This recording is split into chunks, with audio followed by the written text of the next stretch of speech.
দলীয় প্রভাব খাটাইছে উল্টা সারা জীবন হইলো আওয়ামী লীগ, আজকে বিএনপি হয়েছে, আর আমরা হইলাম বিএনপি, আমগো বানাইছে আওয়ামী লীগ। এটা জোর প্রতিবাদ জানাইতেছি আমরা ন্যায়ের পক্ষে আছি।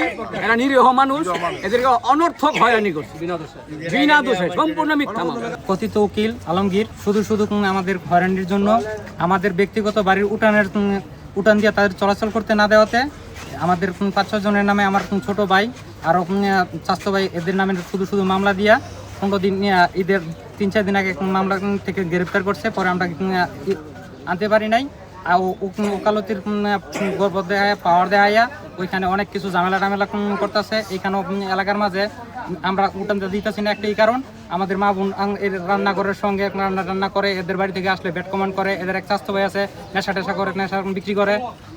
এই কারণে আমরা সামাজিকভাবে সবাই বলছে এদের এইখান থেকে চলাচল করতে দেওয়া উচিত না। একজনের বাড়ির উপর রাস্তা দিতেছে, রাস্তা না দেওয়াতে হেরা আওয়ামী লীগের হেরা ভুয়া মামলা দিয়া এই নিরীহ মানুষকে, নিরীহ দোকানদাররে নিয়ে জেলে খাড়ায় রাখছে।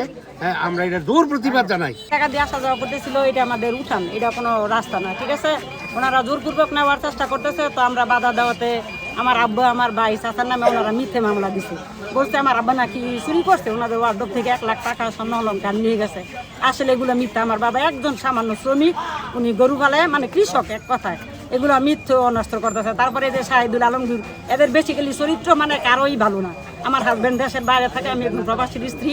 এরা মানে বাজে সময় বাজে মন্তব্য করে, আর আমি আমার বাপের বাড়িতেই থাকি।